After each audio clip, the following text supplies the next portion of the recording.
அன்பிற்கினியவர்களே, இன்றைக்கு மறுபடியும் கேன உபனிடத்தினுடைய விளக்க உரையை நான் 3வது பகுதியாக வாசிக்கின்றேன். இதில் இதனுடைய மந்திரம் மொழிபெயர்க்கப்பட்டிருக்கிறது. மந்திரத்தை முதலிலே வாசிக்கிறேன். அதற்கு பிறகு என்னுடைய சிறிய விளக்க உரையை வாசிக்கிறேன். மந்திரம்: காதின் காதாக, மனத்தின் மனமாக, வாக்கின் வாக்காக, பிராணனின் பிராணனாக, கண்ணின் கண்ணாக இருப்பது ஆன்மா. உணர்வு விழிக்கப் பெற்றவன் இந்த உண்மையை உணர்ந்து புலன் உலகிலிருந்து விலகி மரணமற்ற நிலையை அடைகின்றான். இதுதான் மந்திரம். இந்த மந்திரத்தினுடைய என்னுடைய சிறிய விளக்க உரை. இம்மந்திரத்தின் மூலம் ஒன்றை சரியாக புரிந்து கொள்ள முடிகிறது. அதாவது, உடலில் உட்புறமுள்ள இதயம், சிறுநீரகம், குடல்கள், கல்லீரல், நுரையீரல் மற்றும் உள்ளே உள்ள பல்வேறுபட்ட சுரப்பிகள், அதைப்போல மூளையில் உள்ள பல்வேறு நரம்பு மண்டலங்கள், அதை போன்றே அனைத்து மண்டலங்களும், ஜீரண மண்டலம், காற்றோட்டு மண்டலம், இரத்த ஓட்ட மண்டலம், கழிவேற்று மண்டலம் ஆகிய முறை இப்படி உடலில் உள்ள இயக்கங்களையும் உணர முடியும் இந்த மந்திரத்தின் மூலம். அதேபோல் வெளிப்புறமுள்ள பொறிகளான கண், காது, மூக்கு, நாக்கு, தோல் மற்றும் எண்ணங்கள் உருவாகும் நிலை அனைத்தும் தானாகவே இயங்குவதில்லை.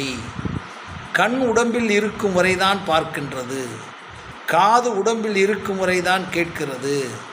இப்படியே நாக்கு, மூளை, இதய எல்லா உறுப்புகளும் உடலோடு ஒட்டி இருக்கும் போது மட்டுமே இயங்க முடியும். அதை தனியாக எடுத்து வைத்து விட்டால் அதனுடைய இயக்கம் முற்றும் நின்றுவிடும். அதாவது இயக்கமற்று அந்த உறுப்புகள் டெட் கண்டிஷனில் இருக்கும் என்பதை இதிலிருந்து மிகவும் எளிமையாக விளங்கிக் கொள்ள முடிகிறது. மூளைதான் அனைத்தின் இயக்கமாக விஞ்ஞான முறையில் கருதப்பட்டாலும் அந்த மூளையையும் இயக்குவது உடம்பில் இருக்கும் வேறு ஒன்றாகும். அந்த ஒன்றுதான் மகாசக்தி, that is the ultimate energy அல்லது அந்த சக்தி ஆகும். அந்த சக்திக்கு எந்த பெயரையும் வைத்து அழைத்து கொள்ளலாம். இந்த மந்திரத்தின் மூலம் அந்த சக்தி ஆத்மசக்தி என்று குறிப்பிடப்பட்டுள்ளது. அந்த ஆத்மசக்தியை ஆழ்நிலை ஆளுமை சக்தி, மிக ஆழமான சுப்ரீம் எனர்ஜி அல்லது பொட்டன்ஷியல் எனர்ஜி என்றும், எல்லையற்ற சக்தி என்றும், அன்லிமிட்டெட் எனர்ஜி என்றும் இன்றும் உளவியல் குறிக்கிறது. அந்த சக்தி பற்றி இந்த மந்திரமும் இதை ஒட்டியுள்ள மந்திரமும் உறுதிப்படுத்தப்படுகின்றன. ஆத்மசக்தியை சரியாகவே உணர வேண்டும் என்றே இம்மந்திரம் நமக்கு ஆழமாக வலியுறுத்துகிறது. இந்த இடத்தில் இந்த மந்திரத்தில் உள்ள விஞ்ஞான உண்மையை நாம் உணர்ந்தாக வேண்டும். அதாவது, ஒவ்வொரு உறுப்பும் அதற்குரிய வேலைகளை உண்டாக்கி கொள்ளும்போது அல்லது உண்டாக்கப்படும் போது முழுமையாக இயக்கப்படுகிறது. அந்த இயக்கத்தில்தான் உடலிலும் அந்த இயக்கத்தில் தான் உடலையும் அதனுள் கலந்திருக்கும் சக்தியை உணர முடியும். எந்த சக்தியினையும் உடலை கடந்து உணர முடியாது என்பதையும் ஆழமாக இங்கே உணர்த்துதல், உணர்தலின் மூலம் ஆகியவற்றை உணரும் வாய்ப்பை மெய் சக்தி நமக்கு வழங்கி இருப்பதை இம்மந்திரம் கூறுகிறது. அடுத்த மந்திரம்: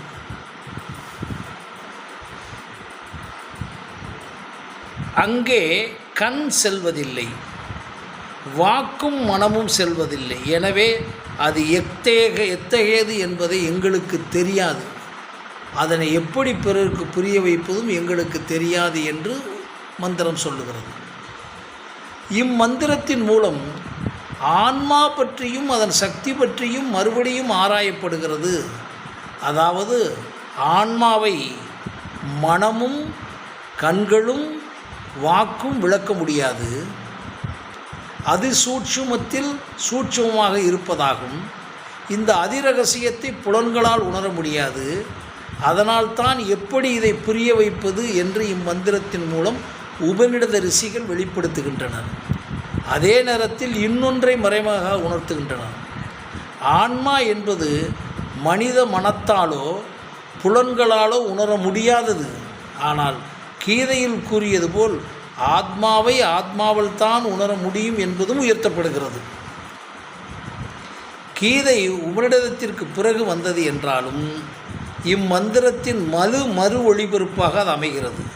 அதனால் ஆன்மா என்பது புலன்களுக்குட்படாதது, அதை மற்ற புலன்களிலிருந்து பிரித்து உணர வேண்டும் என்று இம்மந்திரம் மூலமாக அழுத்தமாக கூறப்படுகிறது.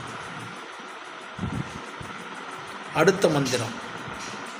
இந்த ஆன்மா அறிந்தவற்றிலிருந்து வேறுபட்டது, அறியாதவைவற்று மேலானது. எங்களுக்கு அதை பற்றிய விளக்கிய முன்னோர்களிடமிருந்து நாங்கள் இவ்வாறு கேள்விப்பட்டிருக்கிறோம். இதை ரிஷிகள் சொல்லியிருக்காங்க. சின்ன விளக்கு. இங்கே அறிவதும் அறிந்தாலும் அது அறிந்த ஒன்றும் இல்லை என்று கூறப்படுகிறது. சில உணர்வுகளை நாம் உணர்ந்தாலும் கூற முடியாது, கூற முடிந்தாலும் அதை மற்றவருக்கு உணர்த்த முடியாது. உதாரணமாக, ஒரு தாய் தன் குழந்தை மீதுள்ள பாசத்தை இன்னொருவருக்கு விளக்கிட முடியாது. அப்படி விளக்க முடியாத நேரத்தில் நீங்கள் உங்கள் குழந்தையின் பாசத்தை உணருங்கள், அப்போதுதான் உண்மையான பாசம் எது என்று உணர முடியும் என்று கூறுகிறோம். இங்கேயும் கூட உணர்தலை பற்றி கொஞ்சமாவது உணர்ந்த முயற்சி செய்யப்படுகிறது. எப்போது ஒன்றை உணர்கிறோமோ அப்போதுதான் அதை பற்றிய அறிவை முழுமையாக உணர முடியும். பாசம், பசி, காமம், வலி ஆகியவைகளும் எல்லா புலன்களும் வெளிப்பட்டது. இவைகளை உணர முடியும். அதே நேரத்தில் இத்தகைய பாசம், வலி, காமம் எப்படி யாரால் உருவாகியது, இவற்றை உடம்பில் வைத்தது யார் என்று உணரும்போது தான் இவற்றின் மூலம் என்னவென்று தெரிய வரும். அந்த மூலத்தின் வெளிப்பாடாக அல்லது விரிவாக்கமாக உடலில் இருப்பது எதுவோ அதுதான் ஆத்மா. ஆத்மா என்பது பற்றி இன்றைய உளவியல் படி அது ஒரு சுப்ரீம் எனர்ஜி என்று உரைக்கப்படுகிறது. அந்த சக்தியை அறிந்தவற்றிலிருந்து வேறுபட்டது என்றும் அறியாததற்கு மேலானது என்றும் தங்கள் முன்னோர்களிடமிருந்து கேட்டதாக முனிவர்களால் கூறப்படுகிறது. இங்கே 2 விஷயங்கள் புலப்படுகிறது. ஒன்று, இம்மந்திரத்தை உச்சரித்த ரிஷிகள் மட்டுமல்ல, அவர்களுக்கு இந்த மந்திரத்தை உச்சரித்தவர்களும் இதே மாதிரி தான் அவர்களுக்கு உச்சரித்திருக்கிறார்கள். ஆக யாரும் இதை பற்றி முடிவாக அறிந்து அல்லது நமக்கு மட்டுமே தெரிந்த உயர்மையாக எதையும் கூறாமல் எந்தவித எண்ணமுமின்றி உரிமையின்றி அப்படியே அவர்கள் ஆன்மாவில் தோன்றியதை அறியாத குழந்தையை தாய் அப்படியே பெற்றெடுப்பது போன்று அப்படியே கொடுத்துவிட்டு சென்றிருக்கிறார்கள். இங்கே உளவியல் நிலையின் ஒரு உண்மை விளங்குகிறது. எதையெல்லாம் மனிதன் உருவாக்குகிறானோ அவையெல்லாம் காலத்திற்குள்ளும் இடத்திற்குள்ளும் கட்டுப்பட்டவைகளாகவும் தானாகவே கட்டுப்பட்டவைகளாகவும் இருக்கின்றன. ஆனால் தானாகவே உருவாவது, அதாவது ஹேப்பனிங்ஸாக உருவாவது எல்லாம் காலத்தையும் கடந்து நிற்பதையும் மனிதன் உணர வேண்டும். மனித வாழ்வில் பிளானிங் அண்ட் ஹேப்பனிங்ஸ் பற்றி சரியாக உணர்ந்து கொண்டாலே மனித உடம்பில் மன அழுத்தம், மன இறுக்கம் காணாமல் போய்விடும்.